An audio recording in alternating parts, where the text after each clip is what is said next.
Hello, everyone. Tonight we are leaving the capital with a scroll in one hand and regret in the other. The sky over Chang'an is still purple with morning haze, and already your sandals are full of dry grit. A bird screeches from a nearby rooftop like it just found out rent is due. You adjust your scroll pouch, glance once more at the comforting sight of the city walls, and start walking west, toward a whole lot of sand and absolutely zero common sense. You probably won't survive this, not because of bandits, or ghosts, or that haunted soup from yesterday, but because this journey is long, dry, and full of moments where your only companion is the crunch of your own terrible life choices. So before you get comfortable, take a moment to like the video and subscribe, but only if you really like what I'm doing here. And tell me in the comments what time is it where you are right now, and what's the weirdest snack you've ever had on a trip. Now, turn off the lights, maybe turn on the fan for some soothing noise, and let's enjoy this evening's journey together. Sand crunches. That's the first thing you notice as you step beyond the city gates. It's not the majestic kind of sand you see in palace paintings, it's the aggressive, foot-invading kind. You'd almost rather fight another goose. Almost. Thunder the horse follows behind, his expression already one of judgment. Horses can't actually roll their eyes, but Thunder makes a solid attempt every time you glance back. Your destination is, in clear. The magistrate's seal was firm, delivered to post station in Luodi County, with haste. Haste is generous. You're already wondering if you'll have skin left on your heels by the time you get there. The first few li out of Chang'an are deceptively calm. You pass mulberry fields, a sleepy fisherman, and a very intense toddler screaming at a snail. It's almost charming. Then the wind picks up. By mid-morning, dry gusts are slicing through your tunic like you offended a weather god. Dust gets in your teeth, in your scroll pouch, and somehow in your inner soul. You tie your scarf tighter, fit out what might be a pebble, and wonder if this counts as exfoliation. The road thins, turning from beaten dirt to a rough stone path that looks like it lost an argument with time. There's a brief moment of shade, some gnarled trees clinging to a hillside like they regret being born there, and you take it. Thunder chews something dry and judgmental nearby. As you sip warmish water and nibble dried plums, you think back to something your old courier trainer once said: never trust a silent road. Either it's empty for a reason, or you're the reason. Wise words. You break wind in the silence just to reset the universe. Eventually, you press forward, brushing off the dust, tightening your boots, and telling yourself that the first leg is always the worst. Spoiler, it isn't.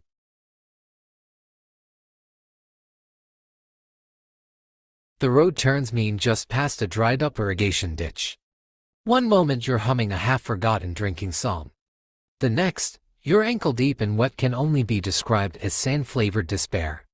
The desert's not full desert yet, it's the transitional kind, the gotcha zone where plants are dying in slow motion, and even the rocks look tired. You pass a waystone etched with Tong characters so roted it now reads like bad poetry.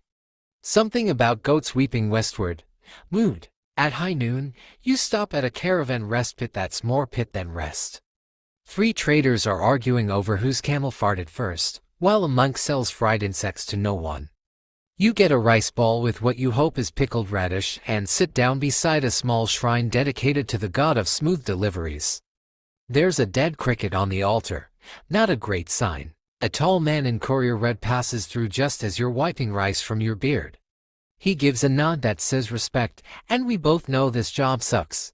You nod back, solidarity in suffering. The path soon climbs into stony hills, where wind snakes between ridges like it's late for a curse. You spot strange markers carved into a cliffside, tangled loops and bird symbols you've never seen before. Historians still debate whether these are remnants of courier codes or just very confused goats with sharp hooves. Either way, you make a sketch in your notebook, just in case. You sleep that night in a carved-out nook barely big enough for you and Thunder's saddle. The wind sings songs with too many teeth.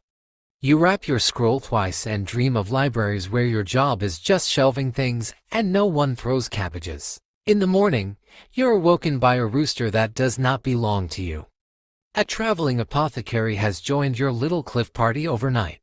He offers you a jar of camel cooling balm made from crocodile dung and mystery herbs. You politely decline.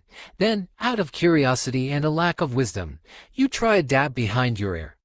It smells like abandonment and regret, but hey, your headache fades within minutes. Later that day, a dust storm looms to the north, thick as a soup made by someone angry at spoons. You quicken your pace, wrapping your face and scroll tight. By sundown, you find shelter beneath an overhang ridge carved with old courier graffiti names, delivery times, one very rude limerick about imperial taxes. You add your mark, a small symbol for windwalker. It's what they used to call elite riders in the early Tang dynasty, those who moved faster than rumor and quieter than suspicion. Were they real? Historians still debate it, but it makes you feel cool. Thunder sneezes dramatically beside you.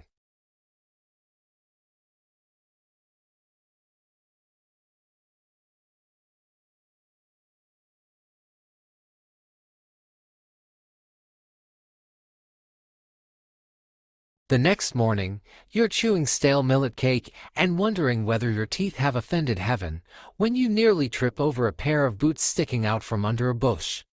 They belong to a courier from the southern roots, young, sunburned, and covered in what you hope is only dust. She startles upright like a cat caught napping on official business. Turns out she's been lost for a day and a half, following a map that was drawn on the back of a dumpling wrapper. You share a meal of dried apricots and swap bad road stories. Hers involves a feral pig and an imperial clerk with anger issues. Yours includes a dancing monk and the infamous duck tax collector. A bond forms. You don't ask her name. You both understand that road names are optional and probably cursed. Together, you descend into a basin dotted with twisted trees and rock piles. Locals call it the Whispering Bowl, on account of the way wind ricochets around like it's spreading gossip. At its center lies a half-ruined beacon tower from the Han Dynasty, now home to bats and one very judgmental owl. You and your fellow courier shelter inside, drinking wine-warmed water and debating whether history is more alive in ruins or memories. You spot a knotted rope dangling from a tree on the far edge of the basin, two knots, frayed and ancient. Deep mud, you recall. Seems the code was passed down generations. Historians still debate whether these early systems of courier warnings were widespread or just local traditions gone semi-viral. Either way, you reroute west. That night, under the stars, the air is cool and crisp, a welcome shift from yesterday's oven breath. Your companion hums a tune about a lovesick innkeeper and a lost inkpot. You hum along. The scroll at your side feels lighter, as if it approves. You part ways the next morning at a stone bridge built when dragons still got top billing in travel brochures. She heads south. You go west. No promises to right. Just a fist to the heart, courier shorthand for ride safe. Later that day, you pass a farming village whose main export appears to be onions and unsolicited advice. An elder woman warns you not to whistle after sundown unless you want to marry a fox spirit. You weren't planning on whistling anyway. So it works out. As you climb a winding ridge, you catch sight of a rare phenomenon, mirage mist, rolling like waves over the flatlands beyond. Looks like sea foam, smells like cow. You stand in awe. Somewhere below, a rider passes silently across a shallow river. Just a blur. Was it real? Or a ghost courier, like the ones whispered about in taverns? Historians still debate, but you nod anyway, out of respect, and a little fear.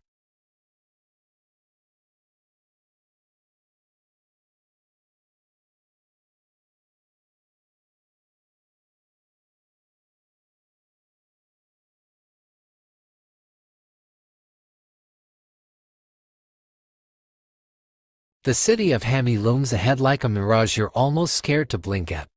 Flat-roof buildings squat behind wine-beaten walls, and prayer flags snap on lines overhead. You're down to your last dried apricot, and exactly zero patience. But at least the wind's taken a break, and your cloak isn't slapping you in the face like a salty fish anymore. Progress. Inside the post station, a grizzled old courier with eyebrows like broom bristles eyes your scroll pouch, still sealed. He croaks. You nod. He gestures toward a steaming pot in the corner. Tea, possibly medicinal, possibly poison, but probably worth it. You sip and feel something unclench in your spine. You share gossip by candlelight, word of a rebel stir in Anxi, Rumors of a tax courier who vanished into the Lochner Basin without so much as a sandal left behind. The old man swears he once saw a camel eat a full parchment scroll and survive. Historians still debate whether that scroll was forged, he adds with a wink. You don't ask why he had that wink ready. The roads west of Hammy are rough, not bandit rough. More I hope you like the smell of your own armpits rough. Your horse, Thunder, is a saint, but even saints get grumpy when the only shade for miles is shaped like a rock and twice as inviting. A roadside shrine offers brief solace. You light a tiny stick of incense and mutter something vaguely reverent. Thunder sneezes halfway through.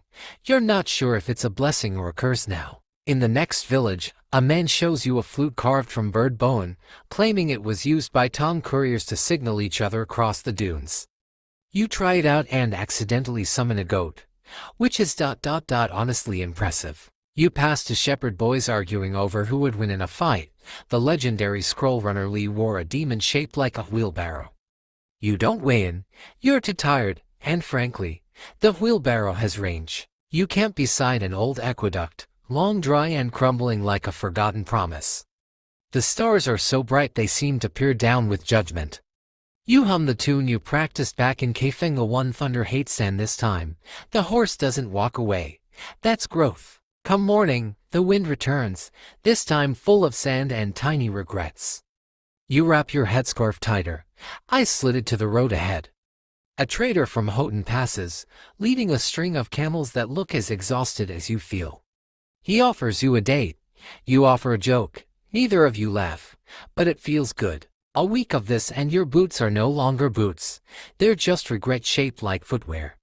You find a carved marker stone half buried in a dune, some ancient roots milepost.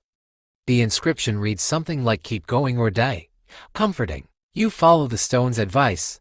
Barely. The Taklamakan doesn't want you here, and it makes that very clear around noon on the third day in. The wind decides to scream instead of whisper, and the sun plays its favorite game, bake the forehead.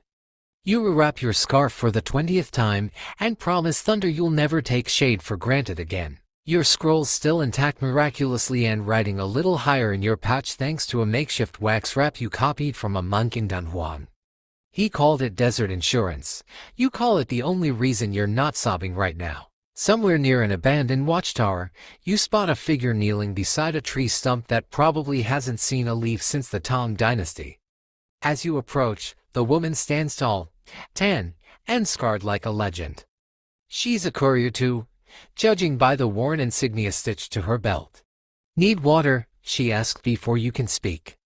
You don't answer, you just drink. She tells you she's come from Kashgar, for weeks in reverse, and that the riverbeds there hum at night with voices. Historians still debate whether it's just wind or something less poetic, like marmots. You hope it's wind. You travel together for a few days, sharing silence, sand, and one horrifying meal of sun-dried turnips soaked in camel milk. It's chewy, you offer. She nods gravely, as if you'd just recited war poetry. You part ways under a sky so big it might swallow your memory of her entirely. You don't ask her name. That feels right. A few miles later, you stumble into an oasis, a real one this time, not a mirage conjured by heat and wishful thinking. You refill everything and even scrub your face until you look slightly less like a disgraced chimney sweep. Thunder rolls in the grass like he's on vacation. You can't blame him. That night, you hear flute music drifting across the water. You don't know who's playing or why, but it sounds like a lullaby carved from sandstorms and cracked lips.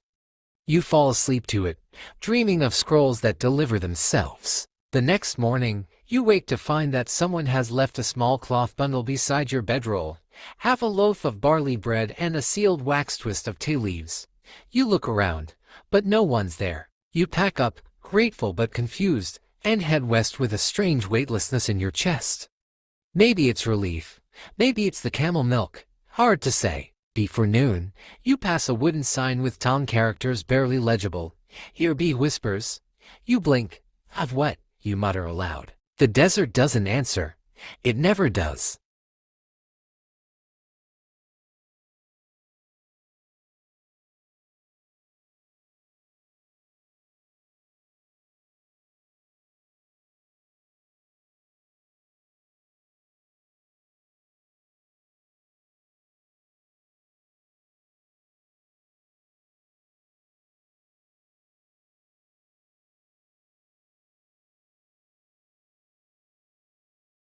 You reach the outskirts of Lulon with only 3 figs, 2 functioning toenails, and 1 bad attitude left. The town's mostly buried under sand now, bones of buildings peeking out like embarrassed fossils. Locals live in a newer cluster of huts nearby, where goats run the streets like they pay taxes, and children ask you more questions than a Confucian scholar on exam day. A man in a dusty crimson robe approaches, squinting like he's trying to remember if you owe him money. Turns out he's the station clerk, and he recognizes your courier insignia. "Scroll?" he asks. You nod. He nods back. That's about as ceremonial as it gets. Over rice porridge with something unidentifiable floating in it. He tells you that Lulon used to be a powerful hub along the Silk Road, until the river abandoned us, he mutters.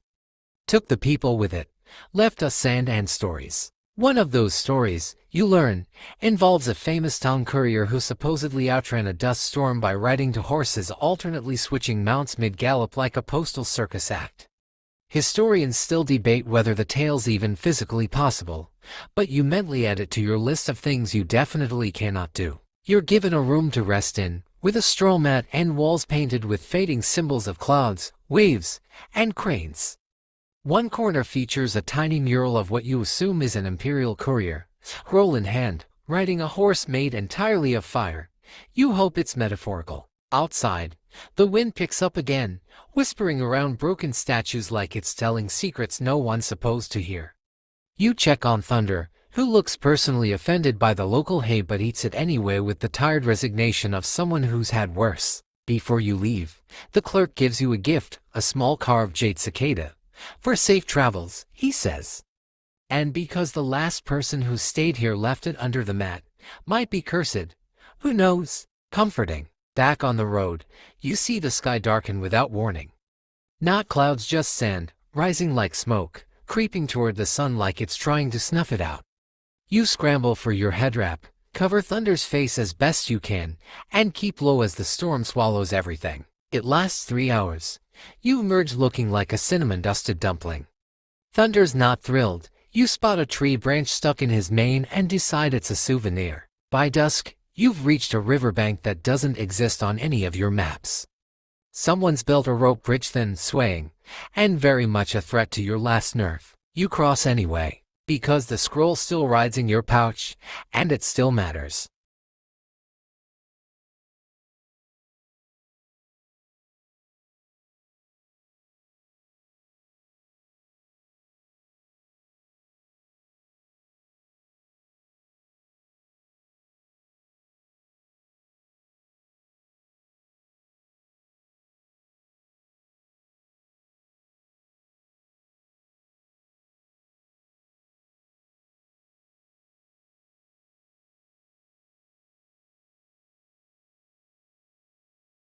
The bridge creaked like it had opinions.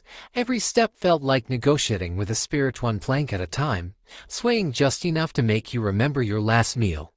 Thunder watched from the far side, unimpressed and munching on shrubbery like a critic. On the other side, a forest, cool, mossy, and suspiciously quiet, like someone pressed mute on the world.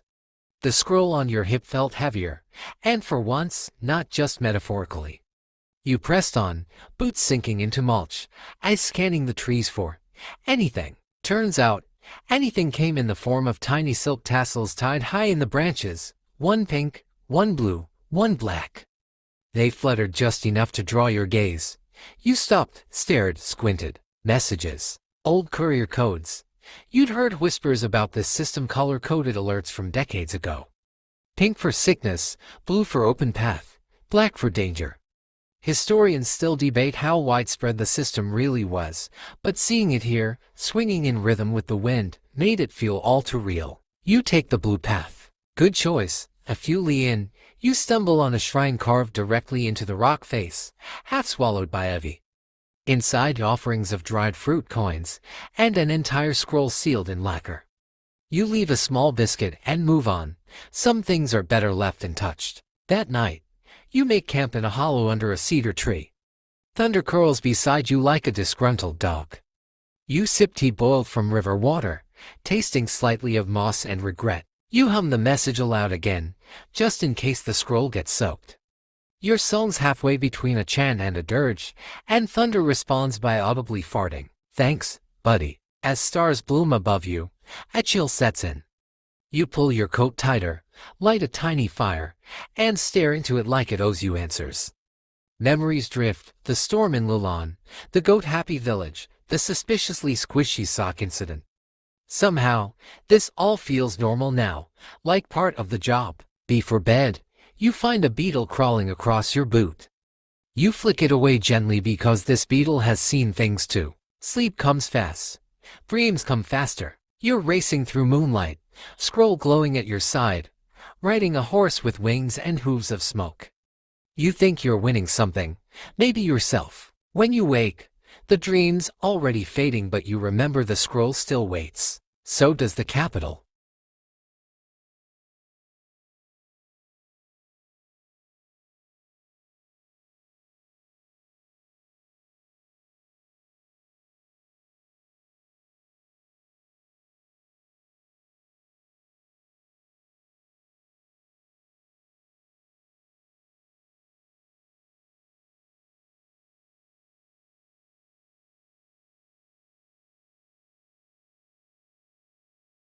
The capital's walls shimmer in the noon haze, rising from the cracked earth like some divine mirage, conjured by heat and wishful thinking. Your clothes cling like old regrets. Your legs threaten a formal strike. But there it is, Chang'an, the end of the road. At least this one. The gates are choked with carts, animals, guards, and a man yelling about radish futures. You slip past them with the grim determination of someone who has survived sandstorms, bandits, and breakfast rice with suspiciously crunchy bits. Inside, the city is as overwhelming as ever. Noise, color, motion, like someone spilled all the pain and sound they had in one spot. You dodge a puppet show mid-performance, sidestep a fire breather with no apparent permit, and finally arrive at the courier station. It's quieter here, somehow. The walls smell of ink, parchment, and scorched tea. A tired-looking man takes your scroll, examines the seal, and mutters, "Didn't expect that one to make it."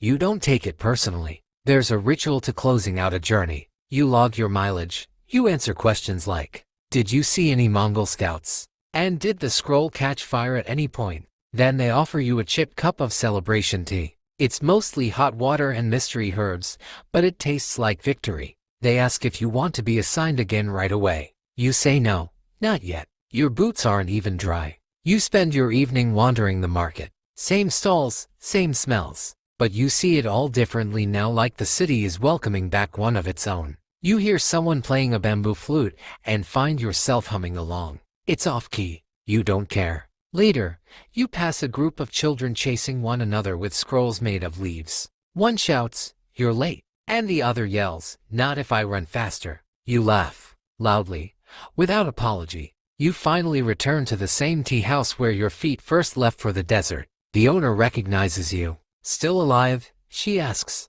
Somehow, you answer. She pours you the same tea. It tastes better now. You sit by the window as the sun disappears behind tiled roofs, and the city begins to shimmer with lantern light. You think of all the strange little things you've seen, tree knots and goat thefts, river crossings and tow-free couriers, ghost riders and scroll singers. You remember the stories told over firelight, and the way thunder once looked at you like you were about to do something very dumb. He wasn't wrong. You made it. And somehow, that feels like enough. The lanterns outside flicker softly now, their light swaying like tired eyelids. You lean back, arms resting, belly warm, and every breath comes slower, steadier. The road is behind you. No more sand. No more rushing. No more wondering if your socks are secretly alive. Somewhere in the city, a dog barks. A flute plays again, distant this time, thin as mist. You close your eyes and feel the rhythm of steps you no longer need to take.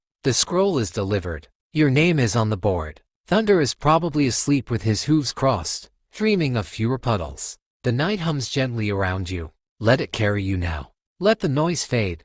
The colors soften. The thoughts melt like ink in warm rain. There is no message tonight. No deadline. No dragon sneeze sandstorm. Only rest. And if the road calls again tomorrow, you'll be ready. But not yet. Goodbye, courier.